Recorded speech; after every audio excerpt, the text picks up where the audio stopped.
ইব্রাহিম আলাইহিস সালামকে আমি দুনিয়ার মধ্যে নবী এবং রাসূল হিসেবে প্রেরণ করেছিলাম এবং আল্লাহর জমিনে আল্লাহর দ্বীন প্রতিষ্ঠা করার জন্য ইব্রাহিম আলাইহিস সালামকে নির্দেশ দিলেন। ইব্রাহিম আলাইহিস সালাম হক জিহাদি, সত্যের পথে অটল থেকে তিনি আল্লাহর দ্বীন বাস্তবায়ন করার জন্য জিহাদ করে গিয়েছেন। তোমাদেরও উচিত, তোমাদের পিতা যেমনিভাবে দ্বীন প্রতিষ্ঠা করার জন্য সংগ্রাম চালিয়ে গিয়েছেন, তোমরা যদি উত্তরসূরি দাবি করো, তোমরা যদি মিল্লাতে ইব্রাহিমকে মেনে নাও, তাহলে তোমাদেরকে উচিত আল্লাহর দ্বীন প্রতিষ্ঠা করার জন্য অগ্রণী ভূমিকা পালন করা। হুয়া সাম্মাকুমুল মুসলিমিন, তোমরা যে মুসলমান দাবি করো, তোমরা যে মুমিন দাবি করো, তোমাদের মুসলমান নাম যিনি স্বীকৃতি দিয়েছেন তিনি হচ্ছে ইব্রাহিম আলাইহিস সালাম। সুবহানাল্লাহ। আমরা যে মুসলমান দাবি করি, নিজেকে মুসলিম হিসেবে পরিচয় দেই, মুসলমানদের নাম রেখেছেন যিনি, তিনি কে? ইব্রাহিম আলাইহিস সালাম।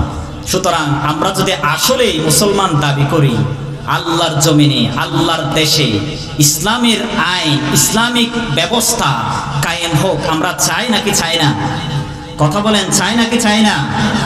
আমরা ইব্রাহিম আলাইহিস সালামকে মেনে যদি নেই, অবশ্যই আল্লাহর পুঙ্খানুপুঙ্খানু আয়াত এবং হাদিসের বর্ণনা আমাদেরকে মেনে নিয়ে বাস্তবিক জীবনে আমল করার দরকার আছে নাকি নাই?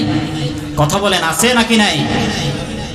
আল্লাহ তাআলা আমাদের সকলকে আমল করার তৌফিক দিক, সবাই বলি আমিন।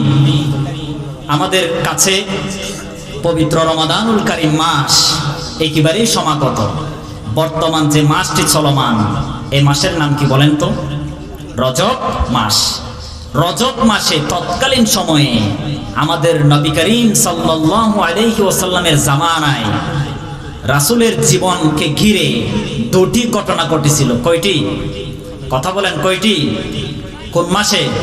রজব মাসে। এক নাম্বার, আমাদের নবীকে মেরাজ গমন করে নিয়ে গিয়েছিলেন, ইসরা করিয়েছিলেন, পরিভ্রমণ করে আল্লাহর জমিন থেকে আল্লাহর আরশে আযীম পর্যন্ত সান্নিধ্য নৈকট্য অর্জন করেছিলেন।